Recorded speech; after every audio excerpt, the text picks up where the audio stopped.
तो आज हम लेके आए हैं राजस्थान में जनजातीय आंदोलन।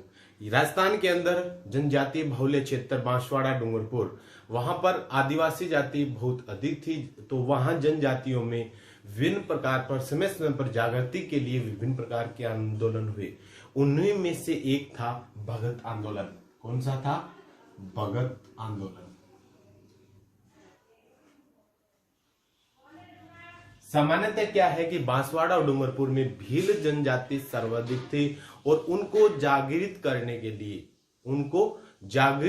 के लिए होता क्या है कि गुरु गोविंद गिरी, क्या होता है? गुरु गोविंद गिरी नामक एक व्यक्ति थे, गुरु गोविंद गिरी, जो क्या करते हैं, भीलों को जागृत करने के लिए, उनमें जागृति लाने के लिए, जो दबी और जो शोषित वर्ग था उनको ऊंचा उठाने के लिए ये एक भगत आंदोलन करते हैं। अब बात हम करते हैं सबसे पहले गुरु गोविंद गिरी। गुरु गोविंद गिरी जिनका जन्म 1858 ईस्वी के अंदर 1858 ईस्वी के अंदर एक बंजारा परिवार में हुआ। कौन से परिवार में हुआ? इंपॉर्टेंट क्वेश्चन है। जन्म हुआ इनका एक बंजारा परिवार में, इनका जन्म हुआ। फिर क्या है कि ये जो दयानंद जी सरस्वती थे, उनकी प्रेरणा से वो क्या करते हैं, अपने गुरु बनाते हैं। यानी इनका जो गुरु है, इनका गुरु तो होता है राजगिरी। इनका गुरु कौन है? राजगिरी अपने गुरु राजगिरी और अपने प्रेरणा स्रोत, प्रेरणा किससे थे वो? स्वामी दयानंद।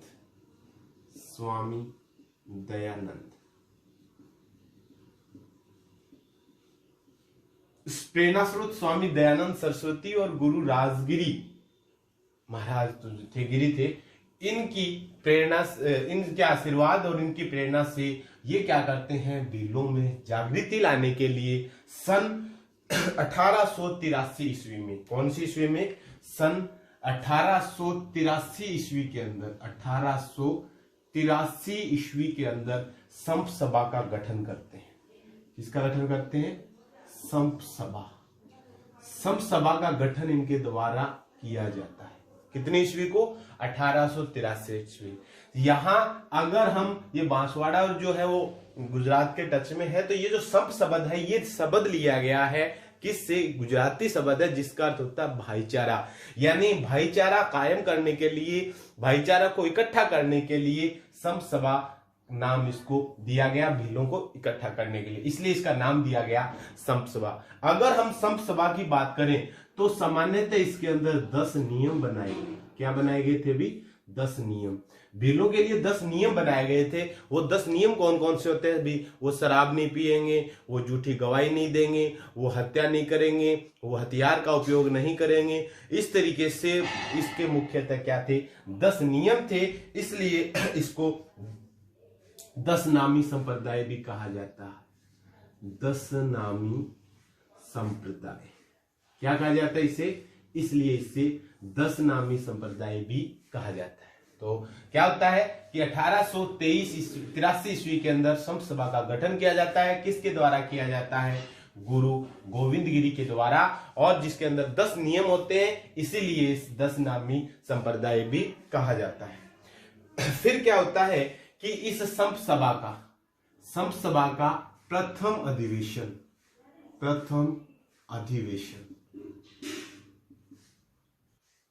संप सभा का प्रथम अधिवेशन होता है सन 1903 ईस्वी में।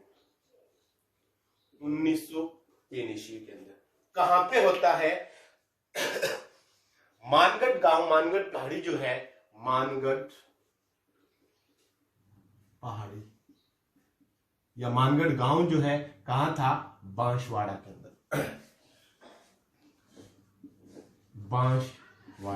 यहां इसका होता है संप सभा का प्रथम अधिवेशन। वहां इकट्ठे होते हैं और वहां पे इससे संबंधित 10 नियम है, उनसे संबंधित आपस में बातें की जाती है। फिर क्या होता है कि गुरु गोविंद गिरी की भीलों पर जो मजबूत पकड़ बन रही थी, उससे वहां की ब्रिटिश और जो महाराजा थे वो चिंतित हो जाते हैं। इसलिए वो क्या करते हैं, गुरु गोविंद गिरी को यहां से निकालने के आदेश दे दिए जाते हैं, या यहां से इनको निकाल दिया जाता है। कहां से? बांसवाड़ा से इनको निकाल दिया जाता है। अगर हम बात करें 1903 में जो प्रथम अधिवेशन हुआ, वो हुआ था पूर्णिमा को, अश्विन पूर्णिमा को,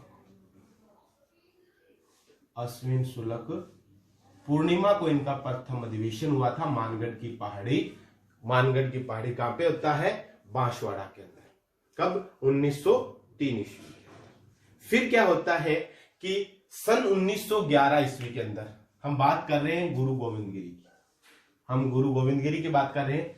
सन 1911 ईस्वी के अंदर, सन 1911 ईस्वी के अंदर ये क्या करते हैं कि पहले वहां से चले जाएंगे, वो जाने के बाद उससे पहले वो क्या करते हैं, अपनी धुनी की स्थापना करते हैं। अपनी धुनी, क्वेश्चन आ जाता है कि गुरु गोविंद की धुनी कहां थी? धुनी गुरु गोविंद गिरी ने अपनी जो धुनी लगाई थी वो सामान्यतः कहां पे लगाई थी? अच्छा, एक चीज और रहेगी, ये जो संसभा का गठन किया गया था वो किया गया था सिरोही के अंदर। कहां पे किया गया था भाई? सिरोही के अंदर जिसका गठन किया गया था। ठीक है। अच्छा, अब हम बात करें धुनी की। जो गुरु गोविंद गिरी थे, उनकी जो धुनी उन्होंने लगाई थी वो लगाई थी बड़स गांव। कहां पे लगाई थी भी? बड़स गांव डूंगरपुर।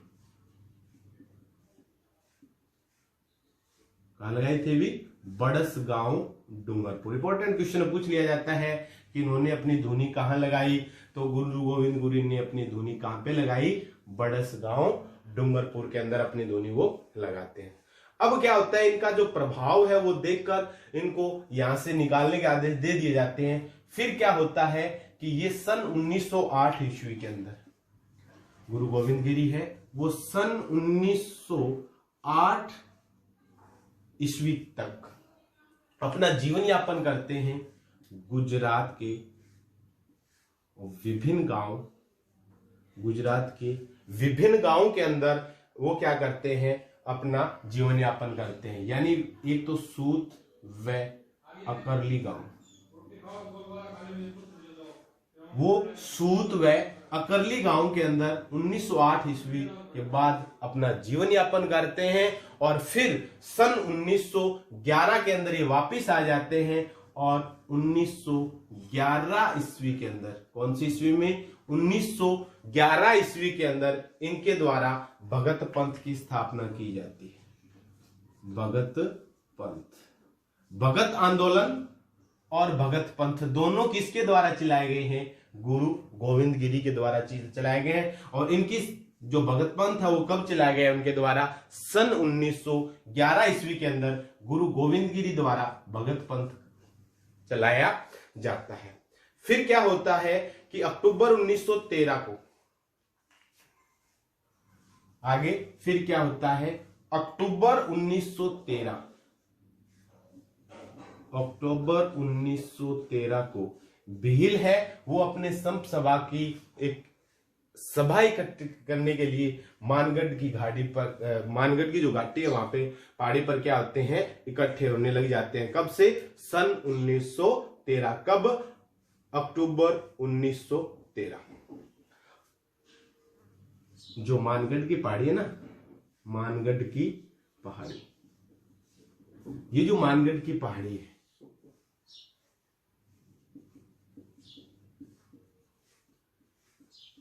यहां पे भील एकत्रित होने लग जाते हैं। गोविंद गिरी के नेतृत्व में मानगढ़ की पहाड़ी पर अक्टूबर 1913 को एकत्रित होने लग जाते हैं।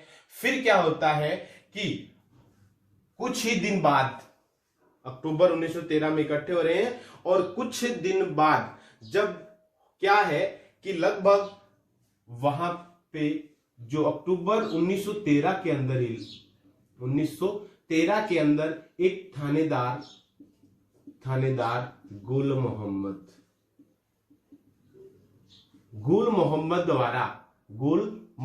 द्वारा यहाँ पर जो इकट्ठे हुए हैं भील, उनकी जांच के लिए या उनको चेक करने के लिए यहाँ पे आते हैं, तो भीलों द्वारा इनकी क्या कर दी जाती है, हत्या कर दी जाती है। इनकी क्या कर दी जाती है, हत्या कर दी जाती है। किनकी, जो थानेदार थे गुल मोहम्मद, उनकी हत्या कर दी जाती है।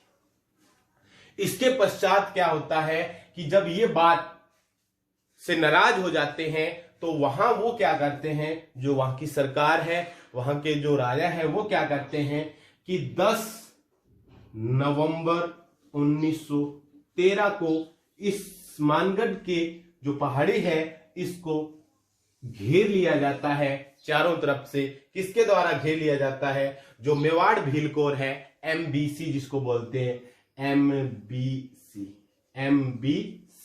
यानी MBC द्वारा इनको क्या कर लिया जाता है, घेर लिया जाता है। कब, 10 नवंबर 1913 को। 10 नवंबर 1913 को मेवाड़ भील कोर, MBC का अर्थ क्या है, मेवाड़ भील कोर। भील कोर जो एक टुकड़ी थी सेना की, उनके द्वारा उस मानगढ़ की पहाड़ी को वहां पे घेर लिया जाता है। कब, 10 नवंबर 1913 को। और 2 दिन तक आपस में इनकी वार्तालाप चलती है, और जब तक पूरी बात नहीं बनती है, फिर क्या होता है कि 7 दिन बाद 17 नवंबर, इंपॉर्टेंट डेट है इसकी सबसे, 17 नवंबर 1913 ईस्वी को MBC के द्वारा, जो MBC है इसके द्वारा यहां क्या कर दिया जाता है, गोलियां चला दी जाती है। क्या चला दी जाती है, गोलियां चला दी जाती है, जिससे यहां गोलियां चलने की वजह से यहां विभिन्न लगभग 1500 भील शहीद हो जाते हैं। भील क्या हो जाते हैं, शहीद हो जाते हैं। लगभग कितने, 1500 भील यहां पर शहीद हो जाते हैं। 1500 भील शहीद, बहुत ही मार्मिक घटना थी, इसलिए इनको राजस्थान का दूसरा जलियांवाला हत्याकांड भी कहा जाता है। इसको क्या कहा जाता है, राजस्थान का दूसरा जलियांवाला बाग हत्याकांड। पहला किसको कहा था, अभी आपने पढ़ाई था पहले, पहला किसको कहा था, जो अलवर के अंदर जो करपा, वो जो आंदोलन हुआ था, किसान आंदोलन, अलवर के अंदर, नीमूचाना के अंदर, वहां पे जब हमला हुआ था, वहां पे करपाराम और वो जो किसान मारे गए थे, उनको राजस्थान का जलियांवाला बाग हत्याकांड कहा जाता है। और ये जो हमला था, इसको राजस्थान का दूसरा जलियांवाला बाग हत्याकांड भी कहा जाता है। और यहां से गोविंद गिरी को कर लिया जाता है गिरफ्तार। क्या कर लिया जाता है, गिरफ्तार। पहले गिरफ्तार कर लिया जाता है गोविंद गिरी को। पहले तो इनको मौत की सजा सुनाई जाती है, फिर उनको कुछ वर्षों की सजा सुनाई जाती है, और उसके पश्चात जब आ जाते हैं तो अपना अंत में अपना ये जो जीवन है, अंतिम समय में अपना जीवन, अंतिम समय के अंदर वो अपना जीवन गुजरात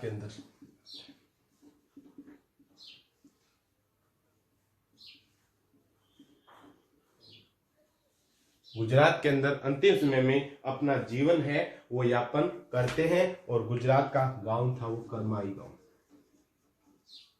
अपनी पत्नी के साथ अपना जीवन यापन वहां पे ही करते।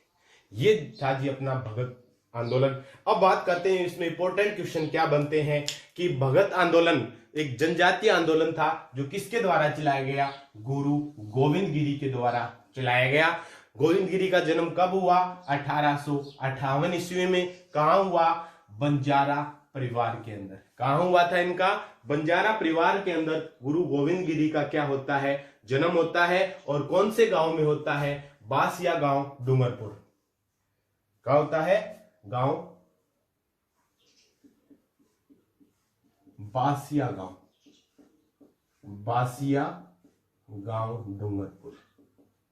बासिया गांव डूंगरपुर में इनका क्या होता है, जन्म होता है। और इनके जो गुरु है वो इनके गुरु थे राजगिरी। गुरु कौन थे, राजगिरी। लेकिन इनको इस भगत आंदोलन की जो प्रेरणा मिली थी वो प्रेरणा स्रोत थे इनके स्वामी दयानंद सरस्वती। ये ध्यान रखना, क्वेश्चन में पूछ लिया जाता है अलग अलग कि जो गुरु गोविंद गिरी थे उनकी प्रेरणा कहां से मिली। तो प्रेरणा तो मिली थी इनको स्वामी दयानंद सरस्वती से, जबकि उनके गुरु का नाम क्या था, राजगिरी। इससे प्रेरित होकर सन 1883 ईस्वी के अंदर एक संत सभा का गठन करते हैं। संत का अर्थ होता है समान, भाईचारा एकत्रित करना, यानी भीलों को इकट्ठा करने के लिए सन 1883 ईस्वी के अंदर सिरोही के अंदर वो संत सभा का गठन करते हैं। कब, 1883। संत सभा में सामान्यतः 10 नियम होते हैं, इसलिए ये 10 नामी संप्रदाय भी कहलाता है, जिसके अंदर शराब नहीं पीना, हत्या नहीं करना, शस्त्रों अस्त्रों का प्रयोग नहीं करना, इस तरीके से मांस मदिरा का सेवन नहीं करना, इस तरीके से